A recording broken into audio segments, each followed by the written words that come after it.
Plusieurs livres m'ont inspiré dans la création de mes romans. Du roman scout au grand classique en passant par le premier best-seller mondial, je vous les présente aujourd'hui. Bonjour à tous, je suis Margot de Jubécourt, auteure chrétienne de romans et de poésie. Je vous invite à découvrir mon univers dans cette nouvelle vidéo au petit bonheur la pluie. La plupart des romans que je vais vous présenter aujourd'hui m'ont aidé à écrire mon premier roman, Pour quelques œillets, une histoire chrétienne d'amitié, d'amour, de reconstruction, destinée aux adolescents et aux adultes à partir de 13 ans. Le premier roman qui m'a inspirée est en fait une trilogie que j'ai lue à l'âge de 16-17 ans. Il s'agit des Promesses du ciel et de la terre de Claude Michelet. On plonge en 1871 dans la vie de Martial et d'Antoine, deux jeunes Français à l'aube de leur départ pour le Chili. Ils sont travailleurs audacieux, ils veulent participer à une aventure plus grande qu'eux, la conquête commerciale de l'Amérique. Dans leur périple, ils vont embarquer leurs femmes, Rosemonde et Pauline, avec qui ils fonderont leur famille en Amérique. C'est une très belle histoire entre passion et raison, rêve et réalité. Les personnages construisent leur vie au gré des aléas. On est bien loin du rêve américain édulcoré, on est dans le concret, dans la réalité des voyages en roulotte, des chemins cabossés, des nuits à la dure, des naissances, des deuils, des réussites et des échecs. Ce roman m'a touchée par les valeurs qu'il porte, celles de l'amour, de la fidélité, du courage et du travail. Ce qui m'a inspirée dans ce roman, c'est justement le lien des personnages avec la terre, avec la réalité du travail dans toute sa globalité. Antoine est un paysan, Martial est un commercial très intuitif, ils ont tous les deux le goût du travail et de l'aventure. Mais ce goût-là n'atténue en rien la dureté des éléments. Il s'est passé quelques années entre ma lecture des Promesses du ciel et de la terre et l'écriture de Pour quelques œillets, mais c'est très clairement un livre qui m'a influencée. Le deuxième roman qui m'a inspirée et qui a été très clairement un gros déclic pour moi en tant qu'auteur est aussi une trilogie.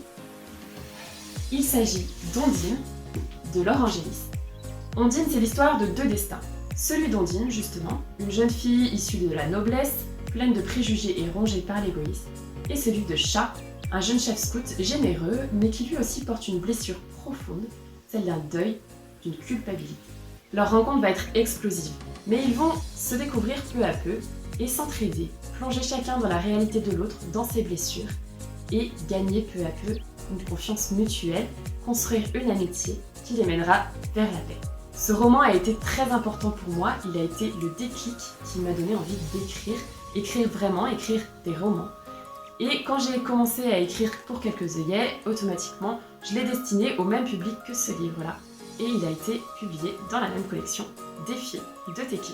Le troisième livre qui m'a inspiré et qui est toujours lié à Pour quelques œillets, c'est Manon des sources de Marcel Pagnol.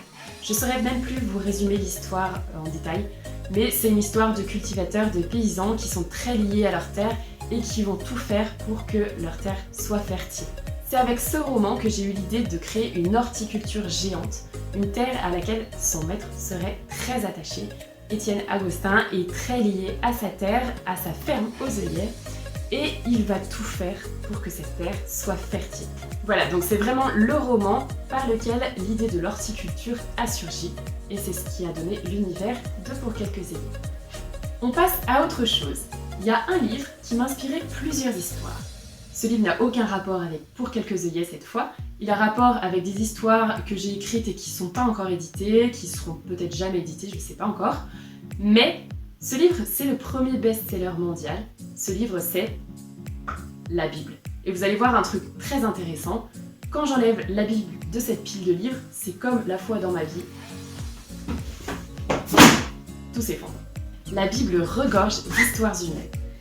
J'ai été accompagnée par un prêtre qui m'a encouragée fortement à lire la Bible et qui m'a donné un programme de lecture de la Bible en un an.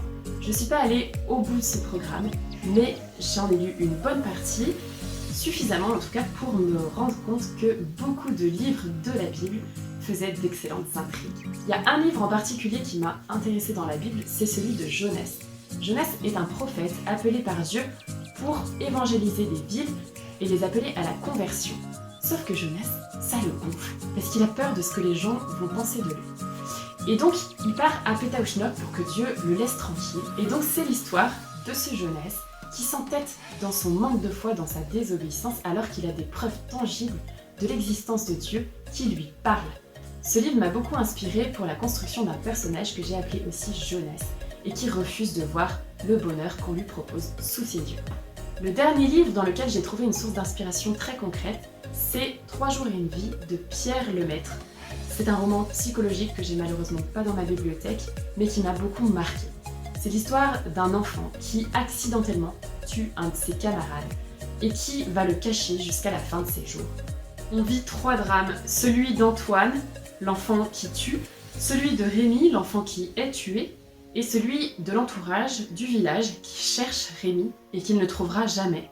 L'analyse psychologique est très fine, très complexe. Ce qui est intéressant, c'est d'être aussi dans la tête du coupable et de lire une histoire assez classique dans les romans, mais de l'autre côté, dans la tête du coupable. L'enfermement de l'enfant qui survit dans les méandres de son esprit, dans sa culpabilité, est vraiment très intéressante.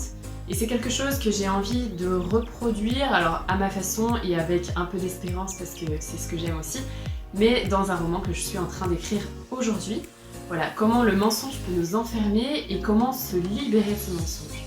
Voilà, on a fait le tour des livres qui m'ont le plus inspiré, en tout cas le plus concrètement.